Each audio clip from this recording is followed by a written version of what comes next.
Hi friends, I am Karunanidhi. Welcome to Course English Coaching. இன்றைக்கி நாம் பார்க்க போகிறது ஃப்ரேமிங் ஆஃப் கொஸ்டின்ஸ் தான். அதில் இங்கிலீஷில் பார்த்திங்கன்னா ஃப்ரேமிங் ஆஃப் கொஸ்டின்ஸில் ரெண்டு வகையாக இருக்குங்க. WH டைப், ரெண்டாவது எஸ்ஆர் நோ டைப். நாம் பார்க்க போகிறது WH டைப். போன வீடியோவிலே அதை ஆரம்பிச்சிட்டோம், பேசிக்கெலாம் ஆரம்பிச்சிட்டோம். இருந்தாலும் ரொம்ப சிம்பிளான ஒரு எக்ஸாம்பிள்லேருந்து இதை ஆரம்பிக்கிறேன். இங்கே பாருங்கள், இப்போ ஒரு answer I want a cup of tea அப்படின்னு இருக்குது. அதுக்கு ஒரு கொஸ்டின் எப்படி உருவாகுதுங்கிறத முதல்ல தெரிஞ்சு ரொம்ப சிம்பிளான எக்ஸாம்பிளோடு ஆரம்பிக்கிறேன். இப்போ நண்பர்களே, இப்போது I want a cup of டீயில் உள்ள இந்த வேர்ப் பார்ட் இருக்கு இல்லைங்களா, அதை முதல்ல என்ன செய்யணும்னா பிரிக்கணும். இந்த வாண்ட்டுங்கிறது கொஸ்டினுக்கு வரும்போது எப்படி பிரியும்னா do plus want, do plus வாண்ட்டுன்னு பிரியும். நாம் என்ன பண்ணணும்னா, இப்போ என்ன வேணும் உங்களுக்கு அப்படின்னு கேட்கும்போது என்ன நமக்கு தெரிஞ்சது தான் வாட். கொஸ்டின் வேர்டு தான், கொஸ்டின் வேர்டு வாட் இல்லைங்களா. இப்போ இந்த வாண்ட் இந்த இந்த இந்த வேர்பை பிரிச்சு இல்லைங்களா, டூ ப்ளஸ் வாண்ட்டுன்னு.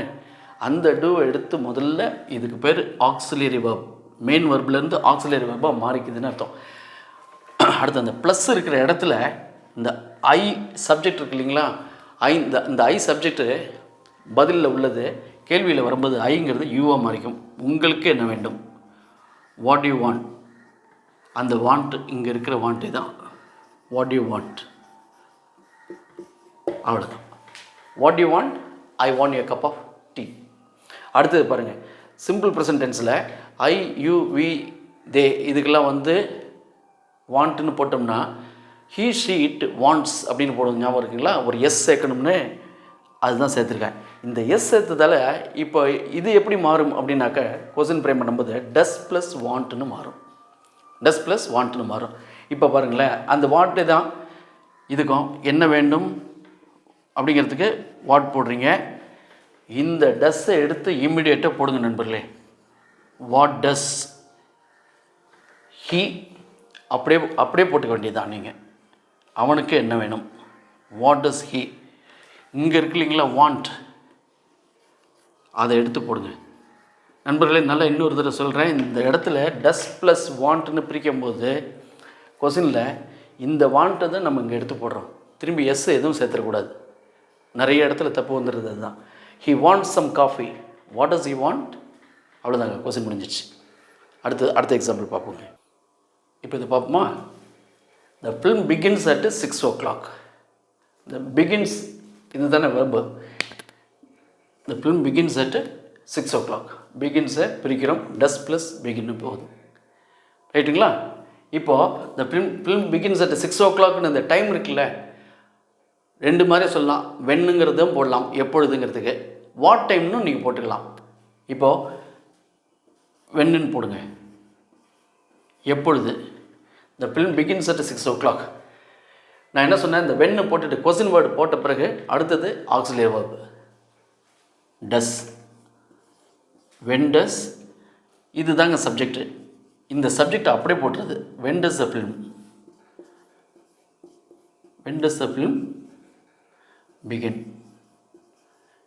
எப்பொழுது படம் ஆரம்பிக்கிறது. இவ்வளோதான் நண்பர்களே, ரொம்ப சிம்பிள். இங்கே பாருங்கள், அடுத்தது பாருங்கள். He sold his car last month. அவர் கடந்த மாதத்தில் அவரது காரை விற்றார் அப்படின்னு இருக்குது. இந்த சோல்டுன்னு இருக்கு இல்லைங்களா, இது வேர்பு. இது எப்படி மாறும்னா, சோல்டுங்கிறது டிட் ப்ளஸ் செல். செல் சோல்டுன்னு இருக்கு இல்லைங்களா, சோல்டு டிட் ப்ளஸ் செல்லுன்னு மாறும். இப்போ நாம் என்ன செய்கிறோம், லாஸ்ட் மந்த்துங்கிறது எப்பொழுது ஒரு டைம் ஃப்ரேமில் வர்றதால வென் போடுங்க. இருக்கு இல்லையா, அந்த டிட்டு இம்மிடியேட்டாக எடுத்து அந்த ஆக்சிலரி வெர்பை போடுங்க. வென் டிட், இந்த ஹீ மாறாது, அப்படி தான். When did he sell his car, அப்படியே இதில் உள்ளது தான். His car, sell his car. When did he sell his car, he sold his car last month. ரொம்ப சிம்பிளாக இருக்குங்களா. இப்போ ஆன்சரில் she returned from Bangalore last night. She return from Bangalore last night. Last நைட்டுங்கிறது என்னென்னு கேட்டிங்கன்னா எஸ்டர்டே நைட், லாஸ்ட் நைட்னு சொல்லுவோம். இந்த ரிட்டர்ன் இருக்கு இல்லைங்களா, இதை டிட் ப்ளஸ் ரிட்டர்ன்னு பிரிக்கிறோம். டிட் ப்ளஸ் ரிட்டர்னு பிரிக்கணும். எப்பொழுது, நேற்று நைட்டு அப்படிங்கிறது நேரங்கிறதுனால எப்பொழுது வந்தால் வென் போடுறோம் எப்பொழுதுங்கிறதுக்கு. அதுக்கு அடுத்து இந்த ரிட்டன் இருக்கு இல்லைங்களா, டிட் ப்ளஸ் ரிட்டர்னு பிரிஞ்சதில் அந்த டிட்டை தூக்கி இம்மிடியேட்டாக போட்டுருங்க நண்பர்களே, வென் டிட்னு போடுங்க. அதுக்கு அடுத்து சப்ஜெக்ட் வந்துடணும். இந்த ப்ளஸ் இருக்கிற இடத்துல சப்ஜெக்ட் வரணும்னு ஞாபகம் வச்சுங்க. வென் டிட் ஷி ரிட்டர்ன் இங்கே இருக்கிறது தான். When did she return from Bangalore, எப்பொழுது பெங்களூர்லேருந்து வந்தால். அடுத்து பாருங்கள், ஐ ஃபினிஷ் ஒரு தம்பி சொல்கிறாப்புல, I finish college next year, அடுத்த வருஷம் காலேஜ் முடிக்கிறேன். இப்போ இந்த ஃபினிஷ்னு இருக்கிறத பிரித்தோம்னா டூ ப்ளஸ் ஃபினிஷ் இல்லைங்களா. அப்போது இந்த டூ ப்ளஸ் ஃபினிஷு ஐங்கிறது யூவாக மாறிக்க போகுது. எப்பொழுது, நெக்ஸ்ட் இயர், ரைட். எப்போதுங்கிறதுக்கு when do you finish college. அதுக்கு அடுத்தது வாங்க, ஐ ஆம் லீவிங் டு நைட், நான் இன்றைக்கி நைட்டு கிளம்புறேன் அப்படின்னு இருக்குது. ஐ ஆம் லீவிங்கிறது யூ ஆர் லீவிங் அப்படிங்கிற மாதிரி யூ போடும்போது வரும் இல்லைங்களா. அதனால் எடுத்துகிட்டு என்ன பண்ணுறோம், எப்பொழுதுங்கிறதுக்கு போட்டுட்டு ஐ ஆம் லீவிங்கிறது யூ ஆர் லீவிங்னு மாறப்போகுது. அந்த ஆறு மட்டும் முன்னாடி போட்டு வென் ஆர் யூ லீவிங். சரியா போச்சுங்க, ரொம்ப சிம்பிள். நண்பர்கள் இதை பாருங்கள், I got up at 4 o'clock this morning. This மார்னிங்னா டுடே மார்னிங், டுடே மார்னிங்கிறது திஸ் மார்னிங் தான் சொல்லுவாங்க. I got up at 4 o'clock this morning. இந்த காட் அப்ங்கிறது எப்படி பிரியும்னா டிட் ப்ளஸ் கெட்டப். கெட்டப்னு இருக்கு இல்லைங்களா, கெட்டப்போட பாஸ்ட் டென்ஸு காட் அப் இல்லைங்களா. இப்போது நாம் என்ன செய்கிறோம், ஐ காட் அப் அட் 4 o'clockனு இருக்குல்ல, அந்த காட் அப் டிட் ப்ளஸ் கெட்டப்னு மாறிச்சு. எப்பொழுது அப்படின்னு கேட்கும்போது வென் போட்டிங்களா, வென் போட்டுட்டு அடுத்தது இங்கே இருக்கிற டிட் எடுத்து இம்மிடியேட்டாக போட்டணும். இந்த காட் அப்பை பிரித்து டிட் ப்ளஸ் கெட்டப்னு வச்சுருக்கோம் இல்லைங்களா, அந்த டிட் எடுத்து உடனடியாக போடுங்க. ஐங்கிறது யூவாக மாறிக்க போகுது. When did you get up this morning, when did you get up this morning, I got up at 4 o'clock this morning. அடுத்தது வாங்க, இப்போ அந்த கேள்வி கேட்டவங்களுக்கு ஒரு அடுத்ததை கண்டினியூஷன் மாதிரி, ஏன் அவ்வளோ முன்னாடியே எழுந்திரிச்சிட்டிங்க இன்றைக்கி அப்படின்னு கேட்குறதுக்கு why did you get up so early அப்படின்னு கேட்குறாங்க.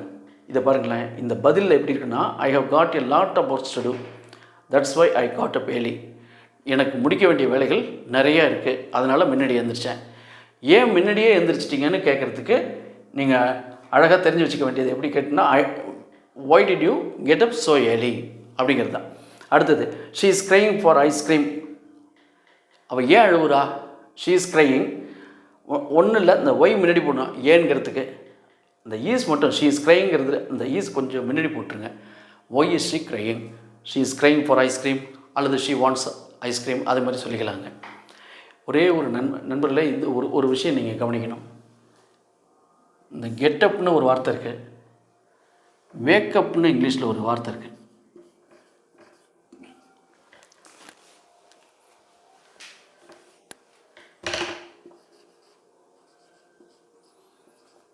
வேக்கப்னு ஒரு வார்த்தை இருக்குது, அடிக்கடி குழப்பமாயிரும். இந்த வேக்கப்புங்கிறது கண் விழிக்கிறது, காலம்புரை தூங்கி எழுந்திரிச்சு கண் முழிக்கிறோம் பார்த்தீங்களா, இதுதான் வேக்கப். எப்போ படுக்கையிலேருந்து எழுந்திரிக்கிறோமோ அதுக்கு பேர் கெட்டப். சப்போஸ் 3 மணிக்கே நீங்கள் காலம்புரை கண் விழிச்சிருந்து 5 மணிக்கு தான் படுக்கை விட்டு எழுந்திரிக்கிறீங்கன்னா, I woke up at 3 o'clock but I got up at 5 o'clockன்னு நீங்கள் சொல்லலாம். அதான் வித்தியாசம். இப்போ பாருங்கள், ஒரு பதில் வந்து the nearest ATM is at the end of the street அப்படின்னு இருக்கு. பக்கத்தில் ஏடிஎம் எங்கே இருக்குதுன்னு கேள்வி கேட்டிருக்காங்க, அவ்வளோதானே. அப்போ தானே the nearest ATM is at the end of the ஸ்ட்ரீட்னு இருக்குது. இப்போ பாருங்களேன், அந்த at the end of the ஸ்ட்ரீட்டுங்கிறது இடம். இடம்ங்கும்போது வேர் போட்டுக்கிறோம். அடுத்தது ஆக்சிலரி வெர்பு, பிஃபார்ம் வெர்பு. இது பிஃபார்ம் வெர்புங்கிறதும் ஆக்சிலரி வெர்பு தான். Where is the nearest ATM முடிஞ்சிருச்சிங்களா. அடுத்தது, he phoned me to invite for a party. அவன் ஃபோன் பண்ணது எதுக்காகனா, ஒரு பார்ட்டிக்கு இன்வைட் பண்ணுறதுக்காகனா. அவன் ஏன் ஃபோன் பண்ண உனக்கு அப்படிங்கிறத கேள்வி. அப்போது இந்த ஃபோனை நம்ம பிரிக்கிறோம், டிட் ப்ளஸ் ஃபோன்னு மாறிக்கும் இல்லையா. ஏன்னு கேட்கும்போது ஒய். அடுத்து என்ன சொன்னேன், அடுத்து டிட் எடுத்து அப்படியே போட்டுருங்க. Why did he phone you, why did he phone you, he phoned me to invite for a party. நண்பர்களே, இதில் ஒரு சின்ன ஒரு சுவாரஸ்யமான ஒரு விஷயம் இருக்குது. வேர் இஸ் த நியரஸ்ட் ஏடிஎம்னு போட்டு நம்ம கேள்வி கேட்டோம் இல்லையா, சப்போஸ் நம்ம கேள்வி கேட்கும்போது கேன் யூ டெல் மீ அப்படின்னு ஆரம்பிச்சிட்டிங்கன்னு வச்சிங்களேன், இந்த கொஸ்டின் கேட்குறதுக்கு கேன் யூ டெல் மீன்னு ஆரம்பிச்சிட்டிங்கன்னா வேர் த நியரஸ்ட் ஏடிஎம் ஈஸ்ன்னு மாற்றிக்கணும். இந்த வேர் இஸ் த நியரஸ்ட் இங்கே இருக்குல்ல ஈஸு, அதில் இந்த ஈஸை தூக்கி கடைசியாக போடணும். சொல்லி பாருங்கள், can you tell me where the nearest ATM is. அருமையாக இருக்குல்ல நண்பர்களே? ஒரு சில இடத்துல இந்த ஆக்சிலரி வெர்பை பிரித்து நம்ம போடணும்னு சொன்னல, ஒரு சில இடத்துல ஆக்சிலரி வெர்பே இல்லாமல் வந்துடும். கவனமாக இருக்கணும். எப்படின்னு கேட்டிங்கன்னா, which team won the match? The Chennai team won the match. பதில் முடிஞ்சு போச்சு. நீ இந்த விச் டீம் டிட் வின்னு எதுவுமே நீங்கள் எந்த வேலையுமே செய்யக்கூடாது. என்ன காரணம்னு கேட்டிங்கன்னா, இந்த சென்னை டீம்னு பதில் வந்ததில்ல, இந்த விச்சுக்கு அப்படியே பதில் வந்து சப்ஜெக்டில் வந்துடும்னா நாம் எதையுமே மாற்ற தேவையில்லை. சப்போஸ் இது புரியலன்னா இன்னொரு எக்ஸாம்பிள் நான் சொல்கிறேன், இதை முடிச்சிருவோம். Whose pen is this? யாருடைய பேனா இது? இட்ஸ் மைண்ட், என்னுடையது. அடுத்தது இங்கே பாருங்கள் நண்பர்களே, how did you come here? சில நேரம் போகும்போது வீட்டில் கேட்பாங்களே, எப்படி வந்தீங்க அப்படின்னு கேட்பாங்க. I came by car, I came by bus, I came by train அப்படின்னு மோட் ஆஃப் டிரான்ஸ்போர்ட்டை நம்ம சொல்லுவோம்ல. ஆனால் நடந்து வந்தேங்கிறத எப்படி சொல்கிறது? ஐ கேம் ஆன் ஃபுட்னு சொல்லணும்.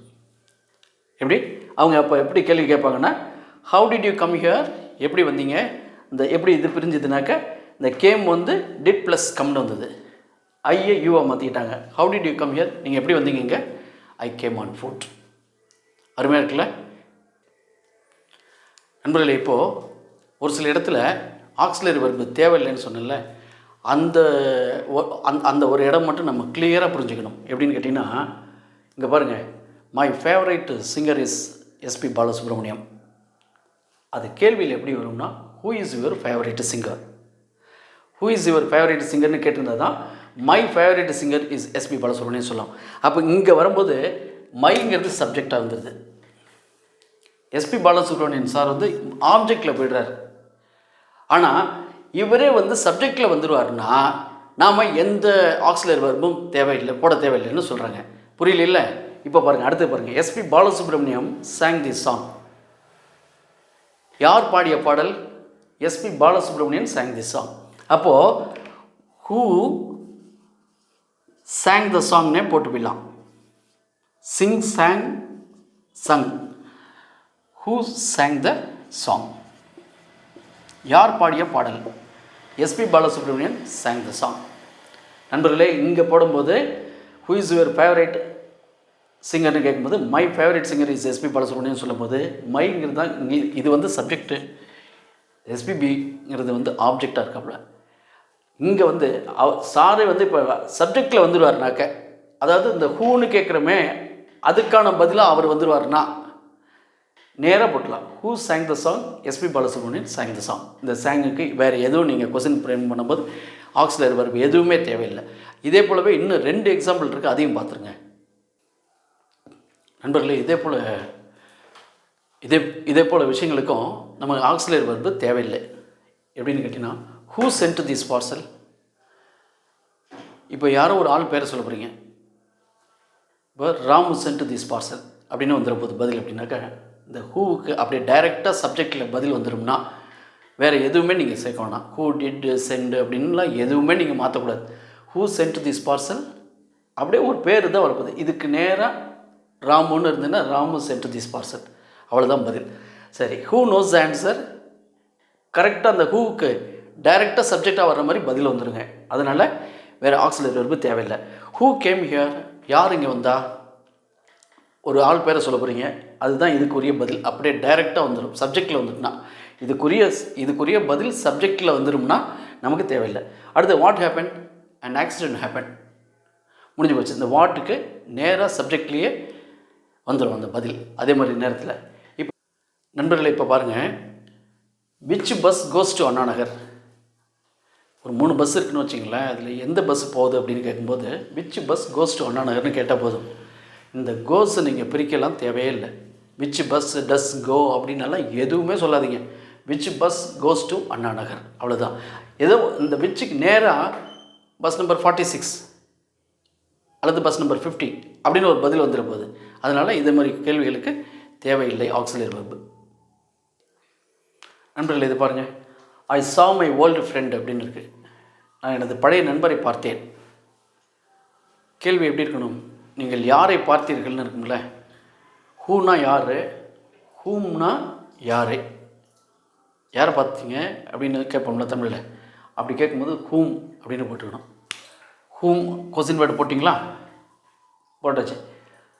ஐ saw my friend அப்படின்னு சொல்கிறேன். அந்த சாவை பிரித்தா டிட் ப்ளஸ் சி அப்படியே போடுங்க பக்கத்தில். இம்மிடியேட்டாக எடுத்து ஹூமுக்கு பக்கத்தில் டிட்டு போடுங்க. ஹூம் டிட் யூ சி, யாரை பார்த்தீர்கள்?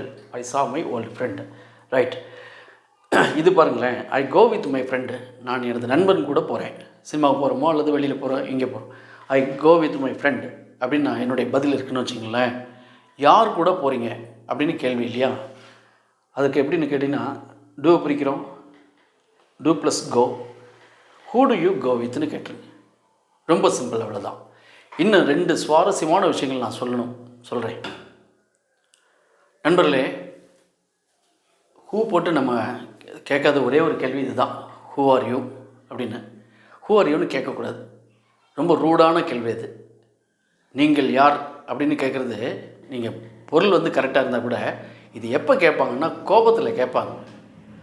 Who are you to question me, who are you to scold me, who are you to blame me இப்படின்னு வந்து நீங்கள் கோபத்தில் வேணால் நீங்கள் கேட்கலாமே தவிர, நீங்கள் வந்து ஹூ ஆர் யூ உண்மையிலேயே நீங்கள் யாருன்னு தெரிஞ்சுக்கணும் அப்படின்னு முடிவு பண்ணிட்டீங்கன்னா பொலைட்டாக எப்படி கேளுங்க, மே நோ ஹூ யூ ஆர்னு கேளுங்க. மே நோ ஹூ யூ ஆர்னு கேளுங்க. இப்போ இந்த WH டைப்பில் தான் ஹவு லாங் கூட சேர்க்குறாங்க. அதனால் how long have you been waiting, எவ்வளோ நேரமாக காத்து கொண்டிருக்கிறீர்கள் அப்படின்னுங்கிறத தெரிஞ்சுங்க. ஆர் யூ வெயிட்டிங் ஃபார் சம்படின்னு கேட்கலாம். Are you waiting for long time அப்படின்லாம் கேட்க தேவையில்லை. அப்படி வரும்போது how long have you been waiting அப்படிங்கிறது டியூரேஷன் தெரிஞ்சுக்கிறதுக்காக கேட்டு போயிடலாம் நண்பர்களே. மிக அருமையான ஒரு கொஸ்டின் ஃப்ரேம் பார்த்துருக்கோம். நீங்கள் ஏற்கனவே உள்ள அந்த டென்சஸில் இருக்கு இல்லையா, அதிலெல்லாம் எதெல்லாம் WH டைப்பில் மாற்ற முடியுமோ மாற்றி பாருங்கள், ப்ராக்டிஸ் பண்ணுங்கள். இந்த வீடியோ உங்களுக்கு பிடிச்சிருந்தால் லைக் பண்ணுங்கள், ஷேர் பண்ணுங்கள், சப்ஸ்கிரைப் பண்ணுங்கள். மீண்டும் அடுத்த வீடியோவிலையும் கொஸ்டின் ஃப்ரேம் பார்ட்டில் சந்திப்போம் நண்பர்களே. நன்றி, வணக்கம்.